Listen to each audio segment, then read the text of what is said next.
Mutton keema తెప్పించి సన్నగా మిక్సీలో వేసుకున్నాను. దీని తర్వాత ప్రాసెస్ చెప్తాను.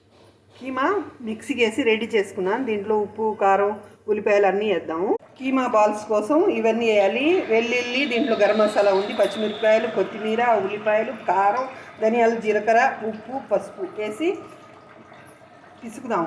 ఇప్పుడు కీమా వేసాను కదా, అన్నిటినీ కలిపి చూపిస్తాను. మళ్ళీ అంతా బాగా కలుపుకుంటాను. మనం అన్నీ వేసి ఉప్పు, కారం సరిగ్గా చూసుకున్నాము. పుటాను పప్పులు గ్రైండ్ చేసి కీమాలో వేద్దాము. ఉంటల్లో ఈ కీమాలో ఈ శనగపప్పు పౌడర్ వేసేద్దాము.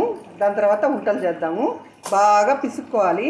కీమా పిసికి ఇలా వంటలు చేసుకోవాలి. దాని తర్వాత చూపిస్తాను. వేడి నీళ్ళు కాగబెట్టి కొంచెం పసుపు వేసుకోవాలి. ఉంటలు ఈ వేడి నీళ్ళల్లో వదలాలి. పచ్చి మాంసం వేయించుకుంటారు కానీ అట్లా టిక్కీలో ఇవి మంచివి కాదు. ఇలా ఉడకాలి. అన్నీ డంప్ చేశాను. మీరు టైం ఉంటే ఒక 6 వేసి ఉడకబెట్టుకోండి. నీళ్ళు ఎగిరిన తర్వాత